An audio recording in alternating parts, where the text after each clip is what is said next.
잠언서의 말씀을 우리가 살펴보는 가운데 오늘은 11장 3절 한 절을 살펴보게 됐습니다.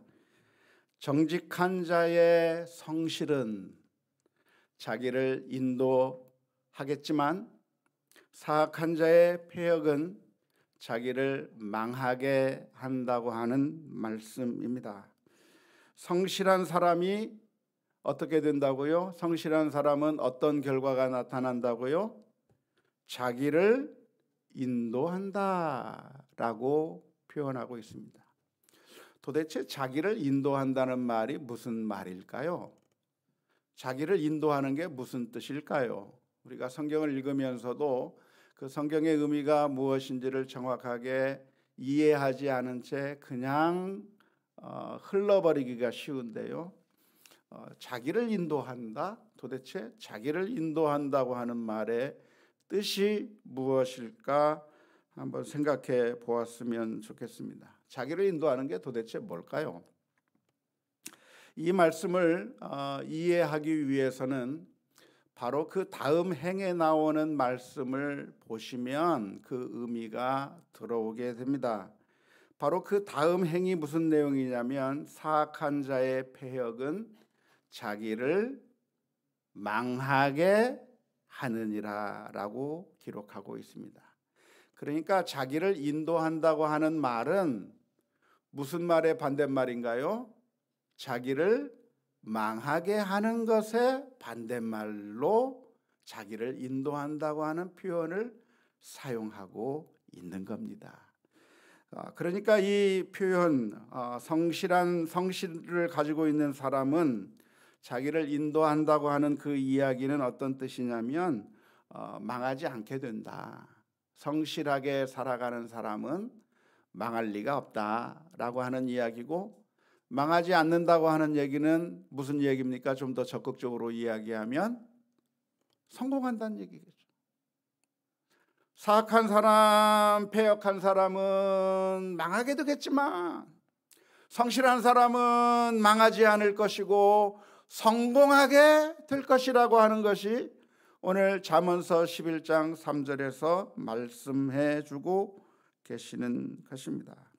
그러니까 오늘 읽은 잠언서 11장 3절의 말씀은 누가 성공하는 것이고 누가 망할 것인가에 대한 교훈의 말씀이라고 이해하시면 좋겠습니다. 누가 성공하는 것인가? 성실한 사람이 성공하는 것이다 라고 말씀해 주고 계십니다. 이 가운데 계신 분들 가운데 성공하고 싶지 않으신 분 계십니까? 여기에 계신 분들 가운데 망하고 싶은 분 계십니까? 아닐 거예요. 모두가 다 망하고 싶지 않고 모두가 다 성공하고 싶은 마음이 우리들의 마음 가운데 있는데요. 우리가 성공한 인생을 살고 싶은데, 그런데 이 성경에서 가르쳐 주시는 그 성공의 비결이 무엇인가? 누가 성공할 수 있는 것인가를 오늘 본문에서 말씀해 주고 있는데, 그건 바로 성실한 사람이 성공한다는 얘기입니다. 성실하지 않고 편법을 쓰고 여러 가지 잘못된 방법을 쓰고 여러 가지 잘못된 이런 잘못된 일들을 통해서 뭔가를 하려고 하는 사람은 결국은 망하게 되겠지만, 그러나 성실한 사람은 성공하게 될 거라고 하는 것이 오늘 잠언서 11장 3절에서 들려주시는 하나님의 말씀입니다. 누구나 다 알 수 있는 내용이죠. 그런데 이 말씀을 우리가 좀 더 깊이 생각해 보기 위해서 몇 가지 질문을 던져볼 필요가 있는데요. 첫 번째 던지고 싶은 질문이 무엇이냐면, 그렇다면 과연 성공이 무엇인가 라고 하는 질문입니다. 패역한 사람은 망하게 되고 성실한 사람은 망하지 않고 자기의 길을 인도하게 될 것이고 성공할 것이라고 가르쳐주고 있는데, 도대체 성공이라고 하는 것이 무엇인가 라고 하는 것이죠. 성공이 무엇입니까? 성공이 무엇인가요? 우리는 흔히 생각하기에 성공이라고 하는 것은 다른 사람들이 부러워할 만한 높은 지위에 올라가거나 아니면 다른 사람들이 부러워할 만한 엄청난 부를 이루거나 아니면 어느 분야에서 뛰어난 업적을 이룬 그런 사람들이야말로 성공한 사람들이라고 생각하는 경향이 있습니다.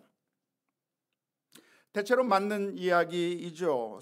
성공한 사람이라고 하는 것은 그 분야에서 탁월한 모습을 드러낸 사람들, 탁월한 성과를 드러낸 사람들, 탁월한 업적을 이룬 사람들을 가리켜서 성공한 사람이라고 말할 수 있을 겁니다. 하지만 성경적인 관점에서 성공을 정의한다고 하면 조금 다릅니다. 성경에서 말하고 있는 성공은 무엇인가? 성경에서는 어떤 관점으로 우리의 성공을 바라보고 있는가?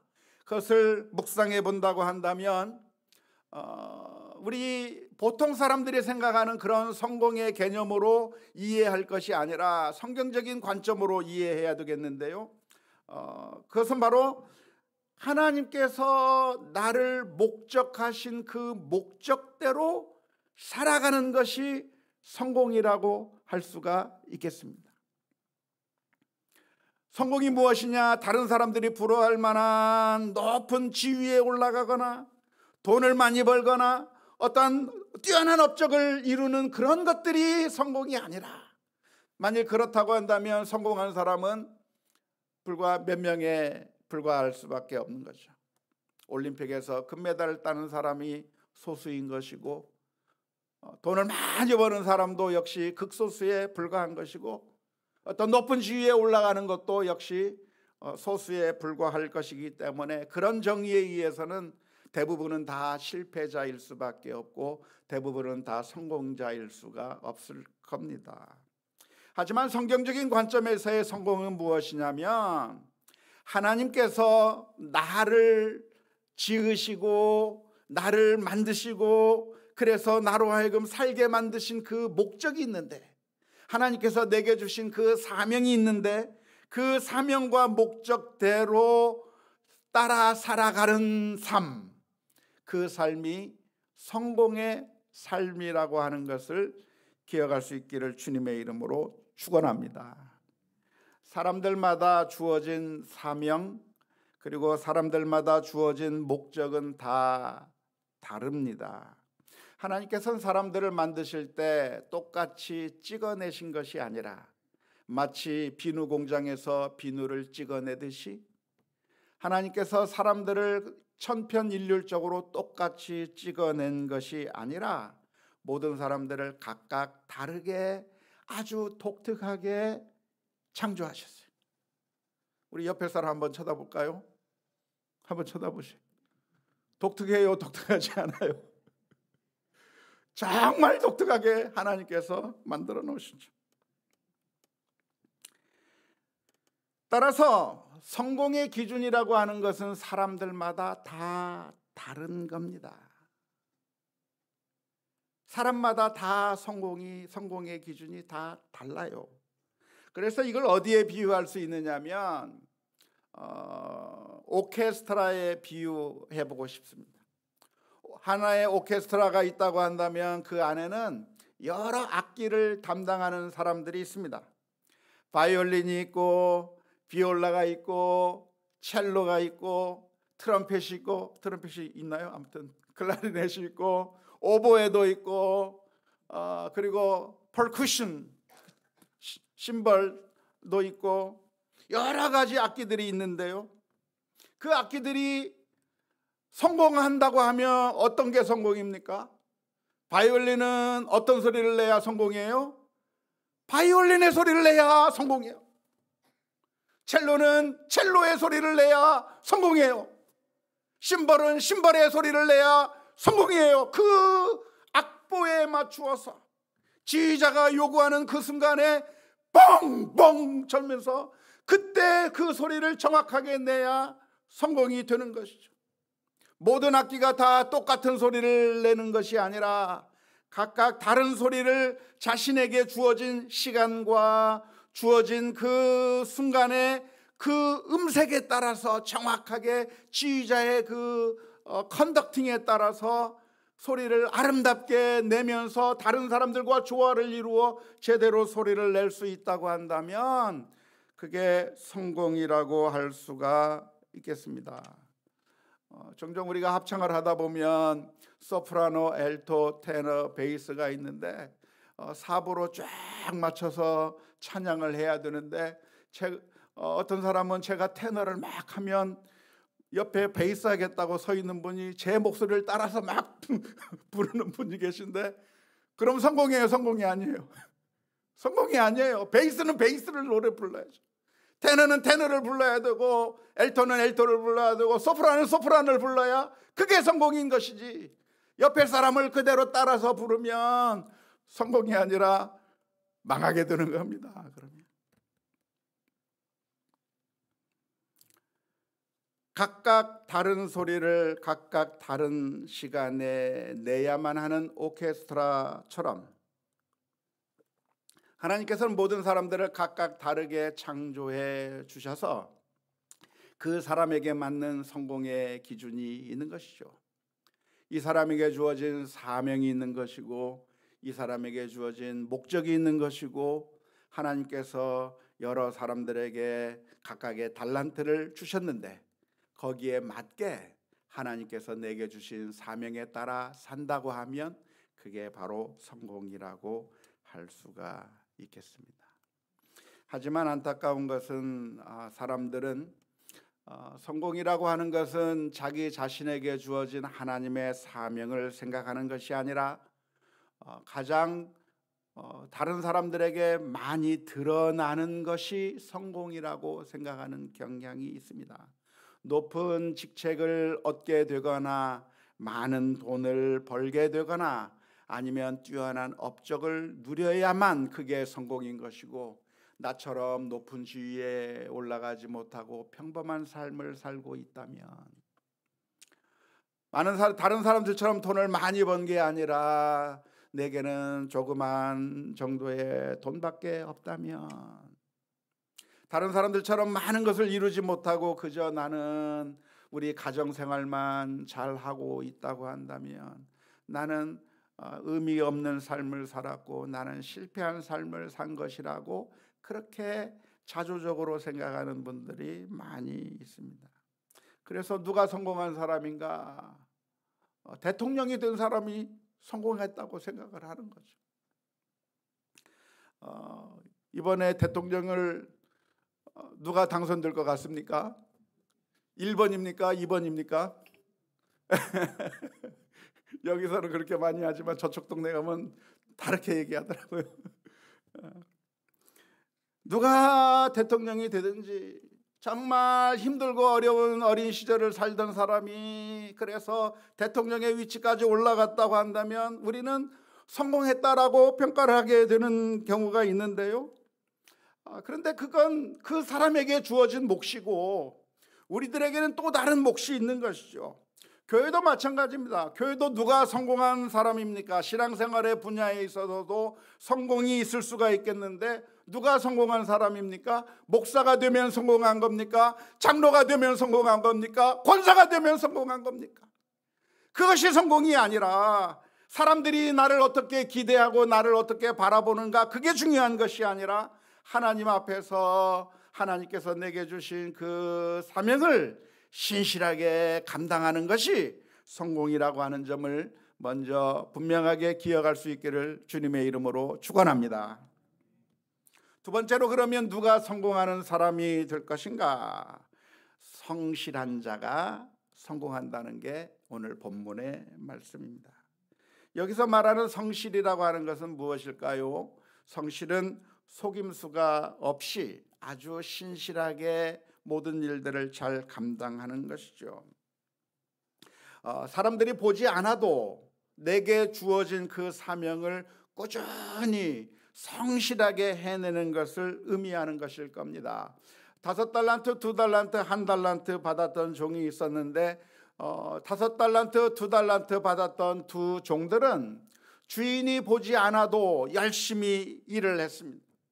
주인이 없는 상황 가운데서도 열심히 일을 했기 때문에 그래서 결국 5달란트 2달란트를 남기게 된 것이죠. 그 사람은 전혀 누가 보지 않아도 사람들이 왜 그렇게 열심히 일할 필요가 뭐가 있느냐, 쉬고 놀아라고 이야기해도 자기에게 주어진 그 사명을 신실하게 감당함으로 말미암아 결국 주인이 돌아왔을 때 그 주인 앞에서 자신이 어떻게 사역했는가를 자신 있게 보여줄 수 있었던 것처럼 성실함이라고 하는 것은 무엇인가? 다른 사람들이 보기 때문이 아니라, 다른 사람들이 인정해 주기 때문이 아니라, 다른 사람들이 박수 쳐 주기 때문이 아니라, 다른 사람들이 환호해 주기 때문에 그래서 내가 하는 것이 아니라 그저 내가 하나님에게서 받은 그 사명이라고 생각하고 이것이 내게 주어진 일이라고 생각하고 그것을 꾸준하게 해 나가는 자가 신실한 자, 성실한 자라고 할 수가 있겠습니다.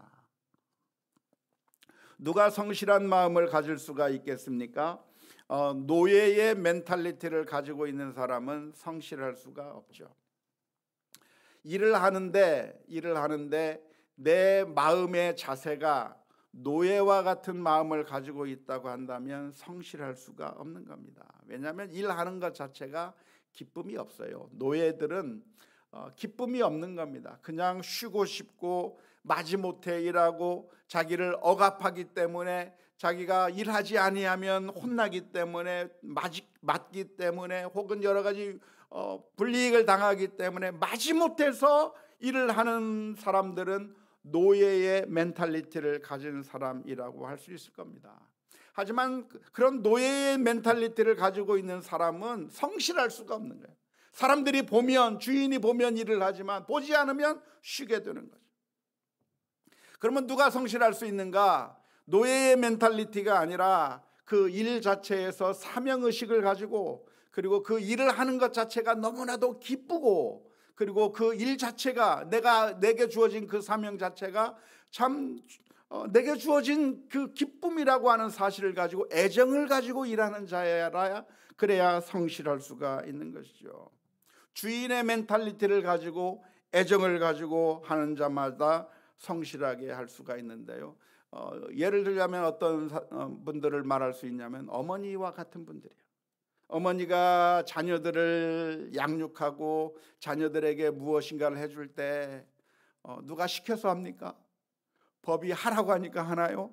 그게 아니에요.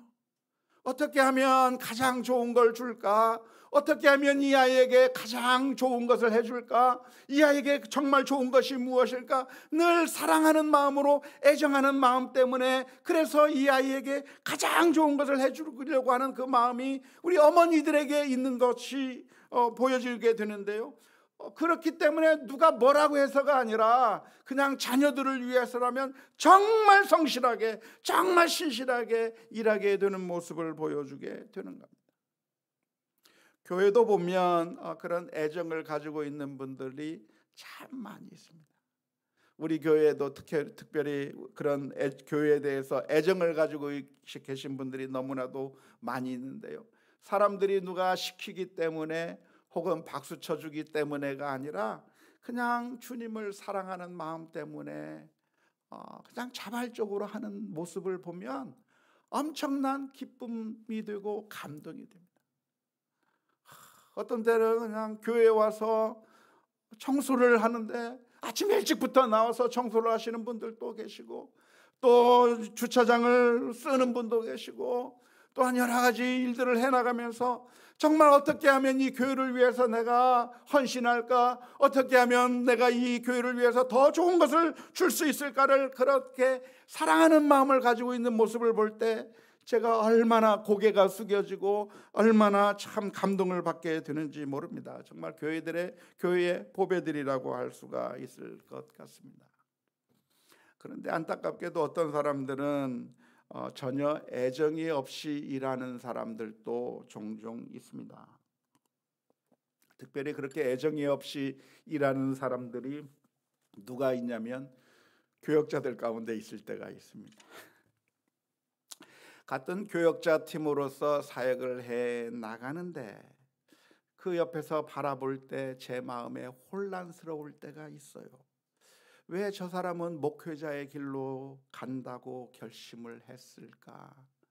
왜 주를 위해서 하는 일들을 짜증내고 일을 하기를 싫어하고 일이 더 생기는 것을 두려워하고 보지 않으면 하지 않으려고 하고 일이 많아지는 것을 힘들어하는 그런 마음을 가지고 있는 그런 교역자를 볼 때 제 마음 가운데 엄청나게 혼란스럽습니다. 왜 그랬을까? 처음 목회자의 길로 가려고 했을 때 그런 마음을 가지고 목회자의 길로 가려고 했던 것일까? 아니면 처음에는 주님을 사랑한다고 하는 그런 마음으로 시작을 했지만 도중에 그 마음이 상처를 받기도 하고 여러 가지 알지 못하는 이유 때문에 이렇게 사람이 정말 애정을 가지고 일하는 것이 아니라 마치 노예의 멘탈리티를 가지고 있는 것처럼 그렇게 행동하는 교역자를 보게 될 때 제 마음이 굉장히 혼란스럽고, 어떻게 하면 이분의 그 첫사랑을 회복시켜 줄 수 있을까? 담임 목회자로서 엄청난 고민이 들 때가 많이 있었습니다. 그래서 어떤 경우에는 하는 수 없이 그런 교역자와 함께 사역하는 것을 중단해야만 하는 그런 안타까운 결정을 내려야 될 때도 있었는데요.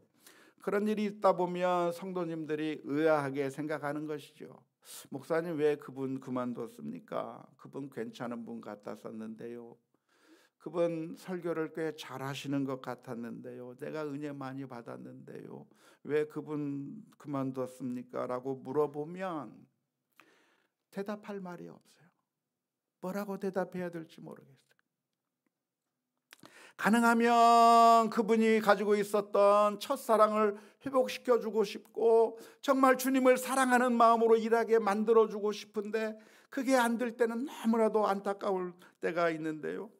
오늘 잠언서의 말씀이 어떤 말씀이냐면 성실한 자가 성공할 수 있다, 성실한 자가 망하지 않는다라고 하는 그 말씀을 우리가 기억하면서 우리가 그 어떤 사역이든지 내게 주어진 그 사명이라고 한다면 그것이 어떤 사역이든지 가정에서 남편으로서의 사명이든지 아내로서의 사명이든지 아니면 회사의 직원으로서의 사명이든지 아니면 교회에서 여러 가지 직분을 가진 그 사명이든지 어떠한 것이 내게 주어져 있든지 간에 성실한 마음으로 사역할 수 있는 우리 모두가 다 될 수 있기를 주님의 이름으로 축원합니다. 그런데 오늘 잠언서의 말씀을 보니까 정직한 자의 성실은 자기를 인도한다고 설명하고 있습니다. 정직한 자가 성실할 수 있다고 하는 그런 의미겠죠. 그래서 제가 이 잠언서 11장 3절 말씀을 읽고 그래서 설교 제목을 정직이 인도하는 길은 안전합니다 라고 하는 제목을 잡아놓고 오늘 잠언서 11장 3절을 연구를 설교 제목은 미리 잡아놓지 않습니까? 미리 잡아놓고 그리고 나서 이 잠언서 11장 3절을 연구를 하기 시작했는데 아이고 성경 말씀을 연구하다 보니까 번역이 좀 애매하게 돼 있습니다. 정직이라고 하는 말이 무슨 말인가요? 정직이라고 하는 것은 속이지 않고 솔직하게 말하고 행동하는 것이 정직이잖아요. 그게 우리가 생각하는 정직의 의미죠. 숨기지 않고 속이지 않고 잘못한 걸 잘못했다고 인정하고 하는 그걸 가리켜서 우리는 정직이라고 이해하고 있는데 그런데 제가 이 히브리어 원문을 살펴보니까 이 말은 정직이라고 번역하기보다는 올곧은 자라고 번역하는 것이 훨씬 더 나을 것 같아요. 히브리어로 보면 예샤림이라고 하는 표현입니다. 예샤림이라고 하는 것은 임 하는 것은 복수형인데요. 예샤림 하면 곧은 바른, 그러니까 구부러지지 않은 똑바로 된 그런 사람을 가리켜서 예샤림, 그런 사람들을 가리켜서 예샤림이라고 말합니다. 그러니까 이 정직한 자의 성실은이라고 번역하는 것보다는 굳은 사람, 그 바른 사람, 굽어지지 않은 아주 그 올곧은 사람이 가지는 그 성실은 자기를 인도한다라고 번역하는 것이 훨씬 더 맞은 번역 같습니다. 영어 성경을 보니까 전부 다 upright라고 번역이 되어 있습니다. 그러니까 여기서 말하고 있는 것 내용은 무엇이냐면 이게 솔직해야 된다, 그런 의미를 여기서 표현하는 게 아니고 아주 강직한 사람, 굳은 사람, 바른 사람, 구부러짐이 없는 사람, 그런 의미를 의미하는 건데요. 그러니까 성실과 어쩌면 같은 의미라고 할 수가 있겠습니다. 의로운 자, 성실한 자는 성공을 하게 되는 것이고, 사악한 자, 구부러진 자, 제대로 성실하게 일하지 않고 술수를 쓰고 제대로 하지 않고 뭔가 편법을 쓰고 하는 그런 자들은 결국 망하게 될 거라고 하는 것이 잠언서 11장 3절 말씀입니다. 그러니까 솔직한 것, 아네스트라하고는 좀 다른 본문이라고 말할 수 있을 것 같아요. 물론 성실에는 솔직함도 포함되는 내용이기는 하겠지만 정직의 문제는 나중에 그 정직의 문제가 나올 때 따로 다루도록 하고, 오늘 본문의 말씀은 그냥 강직하고 구부러지지 않고 그래서 아주 성실하게 일하는 사람이야말로 성공한다고 하는 그런 의미로 이해하시면 되겠습니다. 자, 성실한 자가 성공한다고 말씀하고 있는데, 세 번째 우리의 질문이 무엇이냐면, 그런데 왜 우리는 성실할 수 없는가입니다. 성실하는 자가 성공하는 것이고, 그리고 우리 모두는 다 성공하고 싶은데, 그런데 왜 우리는 성실하지 못할까? 왜 그럴까요? 그것은 성실하는 것 자체가 쉽지 않기 때문에 그렇습니다. 성실한 것 자체의 기쁨을 발견하기가 어렵기 때문에 그렇습니다. 어머니들은 자녀들을 사랑하기 때문에 자녀들을 양육함에 있어서 성실할 수가 있는 거죠. 사랑하기 때문에 성실할 수가 있는 것이죠. 그런데 이 자녀들에 대한 성실이 아닌 다른 분야에서는 그건 내가 꼭 해야 되는 것도 아니고 내가 기쁨을 주는 것도 아니고 그런 것인데, 내가 해야만 하는 것인데 그것을 끝까지 해나가기가, 신실하게 해나가기가 정말 어려운 것이죠. 그래서 우리는 성실하게 하기보다는 어느 샛길이 없을까, 빠른 길이 없을까, 손쉽게 달성할 길이 없을까를 생각하는 겁니다. 예를 들어서 학생이라고 한다면 학생이 좋은 점수를 얻기 위해서 무슨 방법을 써야 합니까? 학생이 공부를 잘하는 방법이 무엇이 있나요? 열심히 공부하는 거죠. 다른 사람보다도 더 많이 공부하고 열심히 공부하고 쉬지 않고 공부하고, 그러면 그 학생은 점수를 많이 맞는 겁니다. 높은 점수를 맞는 겁니다. 그런데 공부하는 것이 재밌나요? 재미가 없단 말이에요. 그러니까 뭘 하고 싶어요? 게임도 하고 싶고 나가 놀고 싶기도 하고 또는 친구들하고 놀고 싶기도 하고 그런 일을 하면서, 그런데 내 마음 가운데 좋은 점수를 얻고 싶은 그 마음이 있단 말이에요. 성공하고 싶은 마음이 있다. 그러니까 이런 학생들이 선택하는 방법이 무엇이냐면 컨닝하는 거죠. 혹은 여러 가지 잘못된 방법을 사용해서, 성실하지 못한 방법을 통해서 성공을 만들어내려고 하는 것이죠.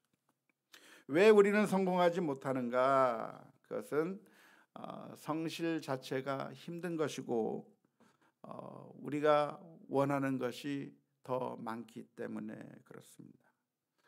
우리가 한번 대학 입학 시험에서 좋은 성적을 거두지 못해서 낙방을 하게 되면 재수의 길을 걸어가게 되게 됩니다. 그렇게 되는데 그 재수를 결심할 때만 해도 나는 1년 동안 열심히 공부해가지고 내년에는 반드시 합격하겠다고 하는 그런 마음을 가집니다. 그런데 왜 성공하지 못하죠? 그 마음이 대학 입시에서 실패했을 때는 그런 마음이 간절한데 조금 하루 이틀 지나면 그 마음이 약해져 버려요. 놀고 싶은 마음, 쉬고 싶은 마음, 그리고 다른 데 신경 써야 될 것들도 많고 자꾸 다른 일들이 자꾸만 생각이, 처음 떨어졌을 때 그 마음을 항상 기억해야 하고 성실하게 1년 내내 한다고 하면 성공하겠지만 그 마음이, 그때 그 마음, 첫 마음이 사라져 버리는 거죠.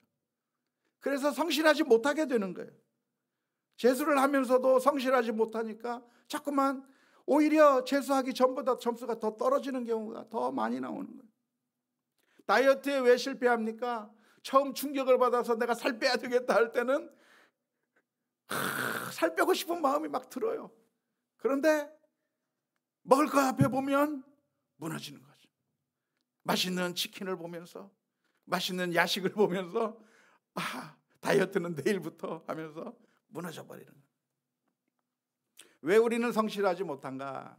성실하지 못하는 것은 성실 자체가 별로 재미가 없기 때문이죠. 애정을 가지고 있는 것이 아니라고 하면 별로 재미가 없는 것이고, 그리고 이기적이고 탐욕적인 쾌락을 추구하다 보면 결국 우리는 성실하지 못하게 되고, 그래서 손쉬운 성공을 갈망하기 때문에 결국 우리는 잘못된 길로 가게 되는 것이고, 잘못된 길로 가게 되면 잠시 잠깐은 성공하는 것 같고 다른 사람들을 잘 속여서 그래서 내가 승리하는 것 같고 다른 사람들보다 더 많은 결과를 얻어내는 것 같지만 성경은 분명하게 말씀하고 있는 겁니다. 지금 당장 성공한 것처럼 보여도 그건 결국 망하는 길이다. 성실한 사람은 그것이 더딘 것 같아도, 늦는 것 같아도 성실한 자가 승리하는 거라고 말씀해주고 있습니다. 따라서 오늘 우리가 기억해야 될 말씀이 있다고 한다면 성실하지 못한 채 쉬운 성공을 추구하는 것은 패망의 길이라고 하는 사실을 분명하게 기억할 수 있기를 주님의 이름으로 축원합니다. 한번 따라서 해볼까요? 쉽게 성공을 추구하는 것은 패망의 길이다. 성실하게 인내하며 노력하는 것은 성공의 길이다. 이러한 잠언서의 교훈을 우리 모두가 다 기억해야 될 줄로 믿습니다. 그런데 늘 우리들에게 유혹이 있어요. 그 유혹이 어떤 유혹이죠? 그 옛날 아담과 하와에게 있었던 선악과의 유혹이죠. 하나님께서는 어떤 길을 주셨습니까? 하나님의 말씀대로 신실하게 순종하며 살아가면 하나님의 자녀로서 살아갈 것을 요구하고 계셨는데, 그런데 하와에게 나타난 그 유혹이 무엇이냐면 하나님이 주신 그 방법이 아닌 선악과를 먹어버리고 단순히 아주 짧은 순간에 하나님처럼 되는 그 길을, 지름길이 있다는 거예요. 그 길로 가라는 거예요. 하나님이 승인하지 않은 그 길로 가서 성공할 것을 유혹하는 길이 있는 겁니다. 아브라함의 경우에는 어떤 유혹이 있었습니까? 아브라함에게는 하나님의 때를 기다리며 신실하게 하나님의 말씀에 순종하면서 기다리는 그것보다 하갈이라고 하는 여인을 통해서 아들을 얻게 되는 빠른 길, 손쉬운 길, 성실하지 못한 길로 성공하는 그런 유혹이 주어졌던 것이죠. 예수님에게도 똑같은 유혹이 왔는데요, 예수님은 지금 십자가의 길을 통해서 인류를 구원할 그 사명을 가지고 이 세상에 왔지만 사탄은 예수님에게 유혹하기를 돌로 떡을 만들어 버려라, 그렇게 유혹하고 있는 것이고, 내게 절하기만 하면, 사탄에게 절하기만 하면, 네가 십자가에 못 박히지 않아도, 그런 고통을 당하지 않아도 내게 절하기만 하면 이 세상 모두를 너에게 주겠다고 하는 그런 유혹에 놓여져 있었던 것이죠. 사람들은 실패했지만 예수님은 그 시험 앞에서 하나님의 말씀으로 성공했습니다. 오늘 저와 여러분들에게도 똑같은 시험들이 다가오게 됩니다. 성실하게 살면서, 그래서 하나님께서 주시는 바른 성공을 추구하기보다는 성실하지 못한 방법, 패역한 방법, 구부러진 방법, 잘못된 방법을 사용해서라도 표절을 하거나 컨닝을 하거나 도둑질을 하거나 사기를 치거나 여러 가지 잘못된 방법을 통해서 일확천금을 꿈꾸고 갑작스러운 성공을 꿈꾸고 무엇인가를 확 획득하려고 하는 그런 잘못된 그런 유혹들이 우리들에게 있을 텐데요. 그런 유혹이 있을 때마다 하나님의 말씀을 기억해야 될 줄로 믿습니다. 정직한 자의 성실은 자기를 인도하거니와 사악한 자의 패역은 자기를 망하게 하느니라. 이 말씀을 항상 마음속에 기억해야 될 줄로 믿습니다. 뿐만 아니라 우리가 살아가다가 사탄의 유혹에 넘어져서 성실한 길보다는 성실하지 못한 길을 선택하게 되었다고 한다면 그 순간에 다시 회개하고 예수 그리스도의 십자가 앞에 나가야 될 줄로 믿습니다. 우리가 완벽할 수만 있었다고 한다면 예수님께서 이 세상에 오실 이유가 없었을 겁니다.